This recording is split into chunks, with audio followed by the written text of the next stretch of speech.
Mixer ಜಾರ್ನಲ್ಲಿ ಒಂದು ಅರ್ಧ ಬಟ್ಲಾಗುವಷ್ಟು ಅವಲಕ್ಕಿ, ಹಾಗೆಯೇ 2 ಬಟ್ಲಾಗುವಷ್ಟು ಸಣ್ಣ ರವೆ, ಒಂದು ಸ್ವಲ್ಪ ನೈಸಾಗಿ ಪೌಡ್ರ್ ಥರ ಇದನ್ನು ಗ್ರೈಂಡ್ ಮಾಡ್ಕೊಳ್ಬೇಕಾಗುತ್ತೆ. ಈ ಥರ ಒಂದು ಸ್ವಲ್ಪ ಗ್ರೈಂಡ್ ಮಾಡಿಕೊಂಡ್ರೆ ಸಾಕು. ಒಂದು ಸ್ವಲ್ಪ ಲೈಟಾಗಿ ರವೆ ರವೆ ಥರ ಇರುತ್ತೆ. ಇದನ್ನ ಇವಾಗ ಒಂದು ಪಾತ್ರೆಗೆ ತೆಗೆದಿಟ್ಕೊಂಡು ಒಂದು ಸ್ವಲ್ಪ ಪುಡಿ ಸಕ್ಕರೆ, ಹಾಗೆಯೇ ರುಚಿಗೆ ತಕ್ಕಷ್ಟು ಉಪ್ಪನ್ನು ಸೇರಿಸಿ, ಹಾಗೆಯೇ ಒಂದು ಸ್ವಲ್ಪ ಅಜ್ವೇನವನ್ನು ಈ ಥರ ಕೈನಲ್ಲಿ ಉಜ್ಜಿಬಿಟ್ಟು ಹಾಕಿ, ನಂತರ ಒಂದು ಅರ್ಧ ಚಮಚದಷ್ಟು ಅಡುಗೆ ಎಣ್ಣೆನ ಸೇರಿಸಿ ಚೆನ್ನಾಗಿ ಇದನ್ನೆಲ್ಲವನ್ನು ಕೂಡ ಮಿಕ್ಸ್ ಮಾಡ್ಕೊಳ್ತಾ ಇದ್ದೀನಿ. ನಂತರ ಸ್ವಲ್ಪ ಚೆನ್ನಾಗಿ ಕಾದಿರುವಂಥ ನೀರನ್ನು ಸ್ವಲ್ಪನೇ ಸೇರಿಸ್ತಾ ಮಿಕ್ಸ್ ಮಾಡ್ಕೊಳ್ತಾ ಸ್ವಲ್ಪ ಸಾಫ್ಟಾಗಿ ಹಿಟ್ಟನ್ನು ಕಲಿಸ್ಕೊಂಡು 15ರಿಂದ 20 ನಿಮಿಷ ನೆನೆಸಿದ್ರೆ ರವೆ ಅನ್ನೋದು ನೀರನ್ನು ಹಿಡ್ಕೊಂಡು ಹಿಟ್ಟು ಪರ್ಫೆಕ್ಟಾಗಿ ಪೂರಿಗೆ ಬೇಕಾಗುವಷ್ಟು ಗಟ್ಟಿ ಹದಕ್ಕೆ ರೆಡಿಯಾಗಿದೆ.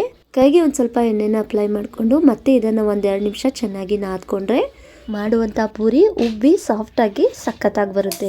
ನೋಡಿ, ನಾದಿರುವಂಥ ಹಿಟ್ಟಿನಿಂದ ಸ್ವಲ್ಪನೇ ಹಿಟ್ಟನ್ನು ತಗೊಂಡು ಕೈನಲ್ಲಿ ಹಿಟ್ಟನ್ನು ಉಜ್ಜುತ್ತಾ ಮತ್ತೆ ಈ ಥರ ನಾನು ಉಳ್ಳೆನ ರೆಡಿ ಮಾಡ್ಕೊಂಡಿದ್ದೀನಿ. ಇದೇ ಥರ ಎಲ್ಲ ಉಳ್ಳೆಗಳನ್ನು ರೆಡಿ ಮಾಡಿಕೊಂಡು ಒಂದು ಉಳ್ಳೆನ ತಗೊಂಡು ಮಿಕ್ಕ ಉಳ್ಳೆಗಳ ಮೇಲೆ ಒಂದು ಪ್ಲೇಟಿಂದ ಮುಚ್ಚಿ ಉಳ್ಳೆನ ಒಣಗಕ್ಕೆ ಬಿಡಬಾರ್ದು.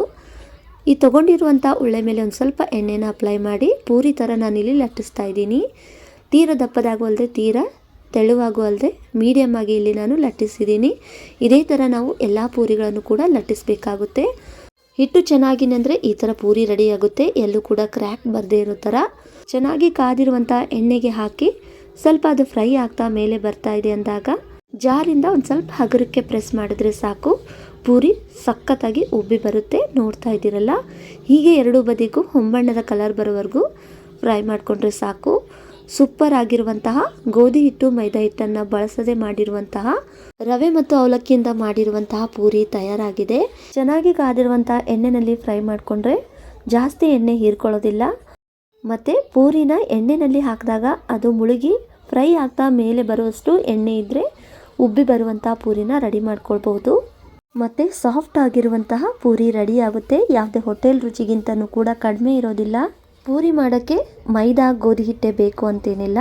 ಈ ಥರ ರವೆ ಮತ್ತು ಅವಲಕ್ಕಿನ ಬಳಸಿ ಸೂಪರ್ ಟೇಸ್ಟಿಯಾಗಿರುವಂತಹ ಪೂರಿ ರೆಡಿ ಮಾಡ್ಕೊಳ್ಬೋದು.